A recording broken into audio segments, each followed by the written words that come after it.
26 March 2026, a day that will forever be etched in history. On this International Day of Remembrance of Victims of Slavery and the Transatlantic Slave Trade, the United Nations General Assembly declared the transatlantic slave trade as the gravest crime against humanity. 123 votes in favor, 3 against, and 52 abstentions. The countries that abstained not only dispute describing it as the gravest crime, but also raise a more legal point. Their argument is that at the time of the slave trade, there was no international law prohibiting slavery. This opposition is essentially based on that point. Le point, c'est que à l'époque où cet acte-là fin arrivé, pas de rien dans le droit international qui interdire donc l'esclavage.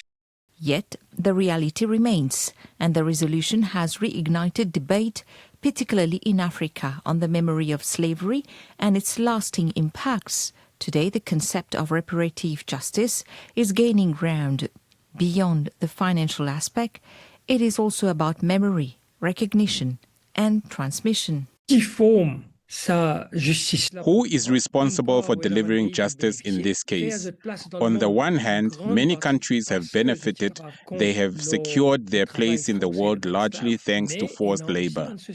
On the other hand, there are societies that continue to suffer the consequences of colonization and slavery. They argue that first, it is a moral obligation, and secondly, that it could also become a legal obligation for those countries to now assume responsibility.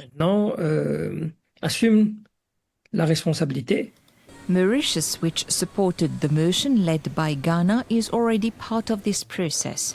For several years, the country has been engaged in remembrance work around slavery, notably through the commemoration of its abolition and the efforts of institutions such as the Nelson Mandela Center and the Intercontinental Slavery Museum.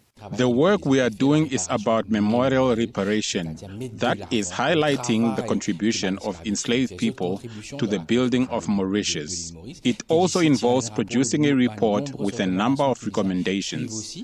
Of course, this is work that requires dialogue and consultation. Part of it has already been done, but it remains a collective effort. At the next session of the General Assembly, Secretary-General Antonio Guterres will present a report on the actions taken and the next steps, a document that will help assess progress in terms of recognition, remembrance, and ultimately reparation.